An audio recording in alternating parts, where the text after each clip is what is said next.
It was a few weeks ago that the hay bales started creeping slowly away from the house.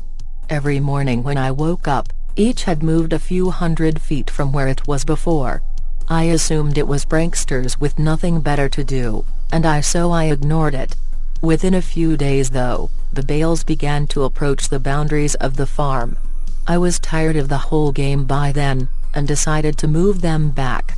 It took a tedious hour to bring them all from where they were to over near the house again, and by the time I was done I was ready to snap the neck of whatever little pissant was deciding to screw with me. The next morning, I found each and every one of my horses messily decapitated. The smell was what woke me up. Each one was slumped over against the side of its stall. There were no signs of the heads.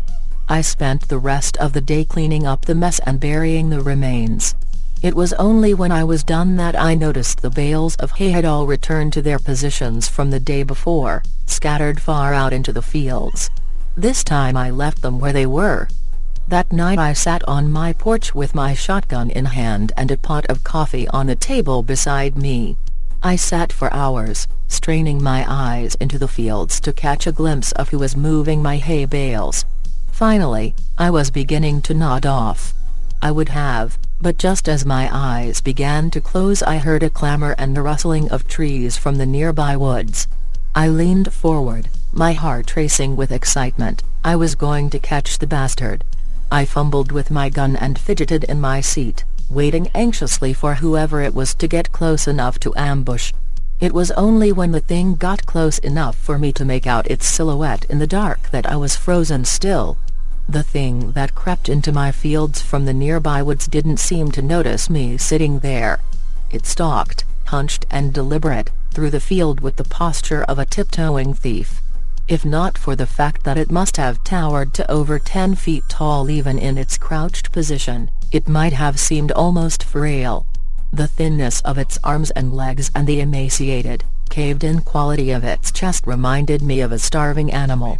Still, this thing was undeniably strong, and I watched it hoist each bale up into its arms with ease, and set it down carefully a while away, taking only a few strides to cover the distance. I watched it work, moving each bale thoughtfully. Every once in a while it would straighten up to look around at the other bales' positions in the field, before adjusting the one it was working on ever so slightly. Before it left, it looked towards the house. I felt its eyes sweep over me in the dark, but whether it saw me or not I couldn't tell. Then, it turned silently and crept back the way it came, disappearing into the dark of the woods. It took me an hour before I had the courage to move at all. I went inside after a while, but didn't sleep that night. It was only when the sun rose that I dared step off my porch into the fields. The hay bales were where it left them. Strangely, it didn't move them as far as it had in the previous days. They were approaching something invisible in the fields, and as I looked at them I realized that they seemed to be marking some line. Indeed, as I walked around the house, I saw the distinct circle that they formed with me at the center. At first I thought the bales were just being haphazardly moved away from the house, but now I could see that they were instead being moved towards some boundary. The thing was sending me a message. I slept uneasily that night, and only because I was exhausted. The next morning the bales hadn't moved at all. They didn't move at all for the rest of that week, in fact. They were finally where the thing wanted them. I made myself sick trying to interpret them. Why would this thing expend so much energy moving my hay bales, and threaten me with such violence should I try to interfere? Killing my horses was just that, a threat.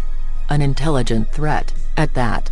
It knew what would scare me, and it knew that I would understand the implications. The sound of an automobile working its way along the road to my farm one morning gave me a little rush of excitement.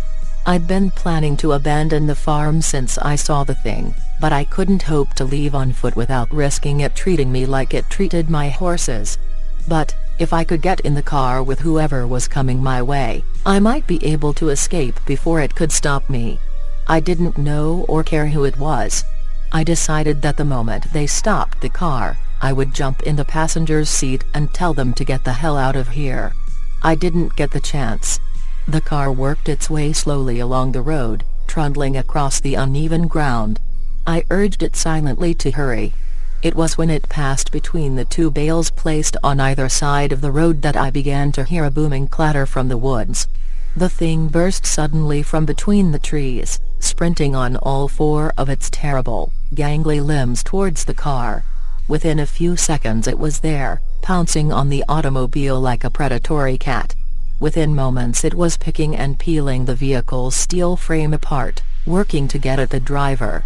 The man, whoever he was, screamed all the while, and I could hear him even over the crunching of metal and the shattering of glass. It was only when the thing crushed him carelessly in its hand that the screaming stopped. It tossed him away, and straightened up to look at me once again. In the sunlight, I could see the inhumanity of it. It was composed entirely of something awful and alive which was lashed together in a messy semblance of a human form. Whatever it was made of looked so polished and hard, that if it weren't for the minute writhing of the stuff, I'd think it was made of granite. The thing retreated back into the woods, and I was left to my shock. My eyes wandered to where the car sat, the engine still sputtering, between two of the hay bales. Suddenly, I understood. The message was clear. I am this thing's captive, and I am not allowed visitors. Nothing may cross the borders it has set. I'm trapped here, by the thing that stalks the fields, and it demands nothing except that I never leave. Still, I don't know if I can handle being that thing's canary. I've been thinking hard for the last few days since I saw it crush that man's chest, and silence him before he could finish his scream. If I crossed the hay bale border, it'd probably do the same. It'd smash my skull before I could put my hands up to protect myself. It'd go and find a new pet, and probably keep looking until it found someone who could stand knowing that it was waiting just outside, watching it at all hours with its shiny, insect eyes. I've been thinking hard for the last few days, and I might just make a run for it.